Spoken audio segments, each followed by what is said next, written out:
Hello, I'm Dr. Terry Hagan. I ran into a book recently. Actually, a patient brought it in. This is the book, and this is a book review. The book is "And the End of Alzheimer's," and then notice that the subtitle, the first program to prevent and reverse cognitive decline. So, what is dementia? Well, as a practicing psychiatrist, I see it most often when people come in saying that their memory is impaired. Now, there are different reasons for memory impairment, and actually, the most common one is that people have too much on their minds and start to forget things that they never actually ever remembered anyway, something like that. Um, but there is a pattern that we see in which short-term memory starts to drop out while long-term memory is spared. And that is often our first clue that a patient could have early Alzheimer's disease. So, Alzheimer's disease is a neurodegenerative disease in the brain. That's beyond the scope of this video to really talk about Alzheimer's itself in a lot of detail.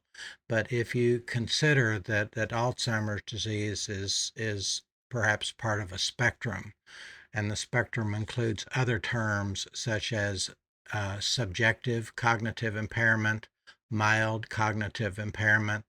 Again, the differences between those are not particularly relevant for this video. Uh, in fact, the reason I am excited about this book and about doing this video is that this is the first time that information has come along that says that we can reverse a cognitive decline. It was 25 years ago that I discovered a book called Reversing Heart Disease by Dr. Dean Ornish, a cardiologist. And in the last 25 years, Dr. Ornish has become somewhat of um, a celebrity, having written additional books on the subject. This is pretty much his claim to fame that yes, you can reverse heart disease. And he has his specific formula that, of course, has to do with diet, exercise, and sleep. Um, so, this is the first time that something has come along to say that we can do things to protect our brain health. Notice it says prevent and reverse. So I'm going to zero in on the prevent part. I'm 70 years old now, and if I am a little bit forgetful, I think I don't have a problem in that area, but then maybe I'm starting to pick up on some signs of aging. Well, that's not acceptable to me. I'm planning to live another 30 years, and I want to have the sharpest mind I can have for as long as I can have it. So, my main interest in reading this book was to learn what what what does this say about brain health? What more can we think about? What more can we do in order to enhance brain health? Brain health is not something that you hear doctors talk about a lot. There's health in other organ systems, but the brain is not. We don't hear people talking about it, but I do. So in this when this book came along, then that was my first motivation. The second motivation was that it was actually a patient of mine who brought the book in, someone whom I have known for years and who was recently diagnosed with early Alzheimer's disease. She brought the book in, and I thought, what a great opportunity to get the book, read through it, learn something, learn how to help patients, of course, with that condition, and as well as knowing enough to help myself, so to speak.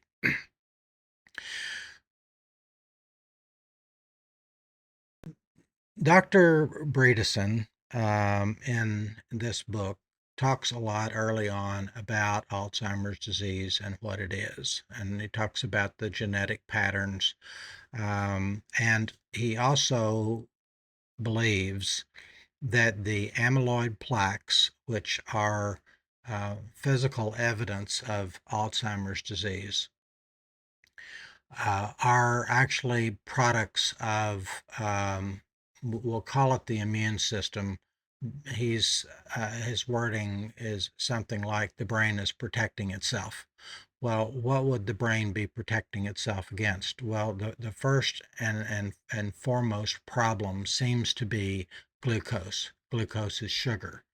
So too much sugar in one's diet leads not only to, well, higher sugar levels that the brain has to deal with, the immune system has to deal with it, but also high insulin levels. So he goes through some very detailed explanations for what the processes are in which glucose and insulin both tend to damage the brain, and the brain then in reacting to that in that immune system sense tends to, let's say, divert its energy away from brain health and toward the development of amyloid. So the first part of the book then is about these medical slash scientific explanations. Dr. Bredesen is a neurologist. He is a neuroscientist, probably an academic type, as we say, but with a lot of experience treating patients.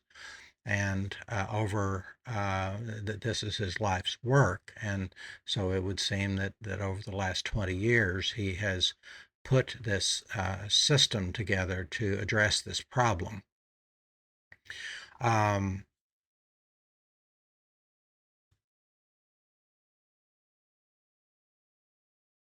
Three parts to the book in the sense of solutions. So the first is to look at diet, sleep, and exercise. Now, it has become rather common to hear diet as well as sleep and exercise as all going together if one is paying attention to one's health. And so then specifically with respect to brain health, diet, sleep, and exercise are important. We won't get into details about that, but 8 hours of sleep and 8 hours of good quality sleep each night is something to strive for. Telling yourself that you can get by with less sleep is, in my opinion, a matter of denying the cognitive impairment that you will have the following day. Exercise is critically important. Exercise, both weight training and cardio, increase a substance in the brain called BDNF, which stands for brain-derived neurotrophic factor. It is a substance in the brain that the brain produces when it's healthy. Actually, it's always producing it, but it produces it to an optimal degree for the purpose of causing new cells to form. And so the process there is called neuroplasticity. Neuroplasticity, again, is that process whereby the brain is constantly rewiring according to need. So then that brings us to diet. In this book, The End of Alzheimer's, the point is made and emphasized that high glucose and high insulin levels in the brain are a very important factor. And so then part of the solution is a low carb diet. He actually advocates for people who are already cognitively impaired. He advocates a diet that is a mild ketogenic diet. So ketogenic refers to getting carbs down to the point where the body has to produce ketones. The ketones in turn can be measured in the urine. I believe that those of us who are looking to prevent Alzheimer's disease do not need to be in a mild ketotic state constantly. That's not how I interpret it, but I do believe that low carb diet is very important. In my particular case, I have developed a sensitivity to gluten, and I have also put it together that any carbohydrate load can throw me into inflammation. So my diet now is a low carb diet. Um, Low carb then begets low insulin. Insulin levels actually can be measured. It's not commonly done as a part of routine lab work, the way a fasting blood sugar is commonly done. But measuring insulin levels and making sure that the insulin levels are as low as they can be does tend to promote brain health and reduce any degenerative process that would cause cognitive decline. So I mentioned that there are three parts to Dr. Bredeson's solution or solutions. The first part being primarily diet. Secondly, vitamins and supplements. Everybody likes to talk about that, and everybody likes to pick one or two or three or four or a dozen to add to their diet. And while that's a good start in the sense of preventing cognitive decline, Dr. Bredesen talks about how the problem of cognitive decline can be thought of by a certain metaphor, and the metaphor he uses is a leaky roof. So if your roof then has 36 holes in it, then patching up two or three or four of those holes might not be enough. The idea is to consider all 36 and to consider whether or not more can be done. Now, that doesn't mean that all 36 need to be treated, but certainly in a thorough medical workup, all 36 should be considered. The third part of his solutions regards toxins. We tend to think of toxins and inflammation together. Inflammation, I think, is easily a different concept.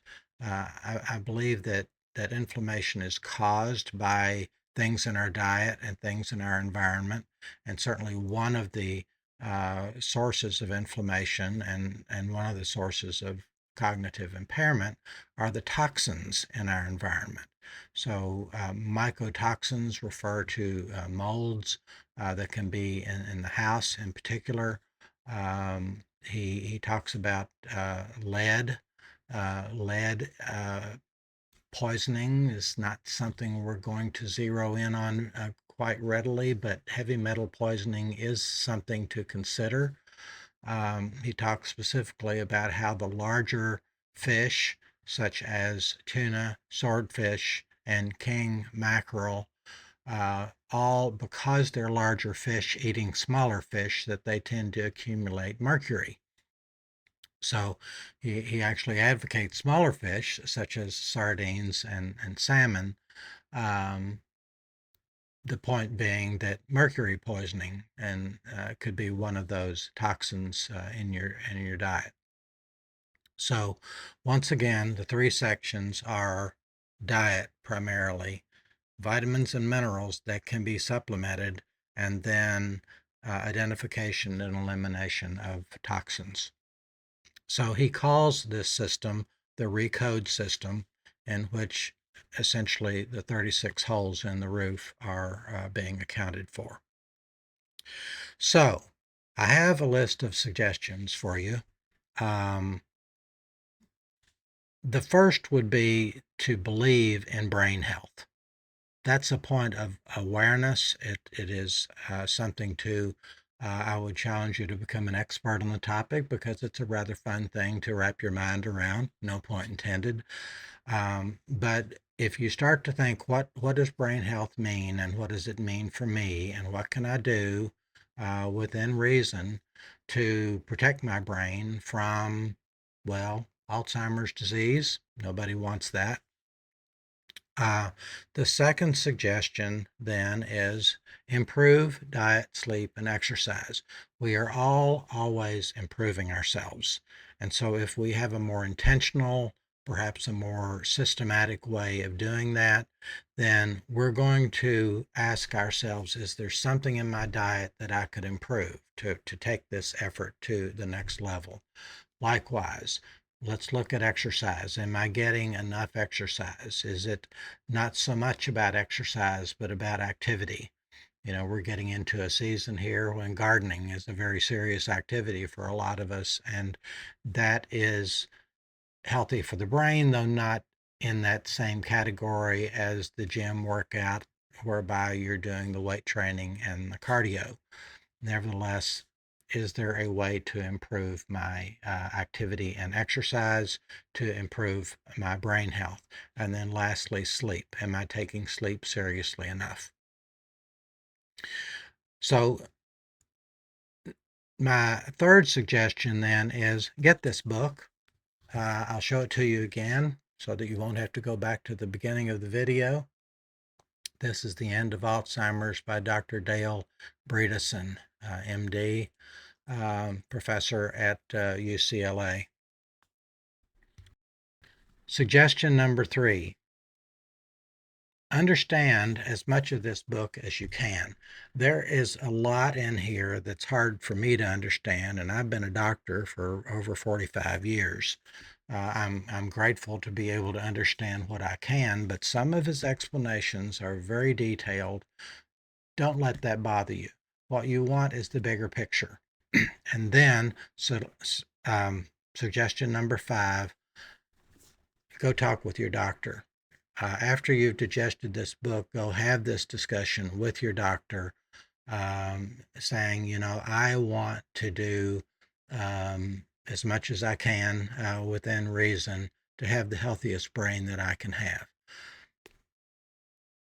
Next Friday, a week from today, I have an appointment with my doctor for that purpose. It is actually an annual checkup, but the main emphasis is going to be to take a copy of this book, and before then to look at the list of tests that I might want to do in order to cover all the bases of this leaky roof.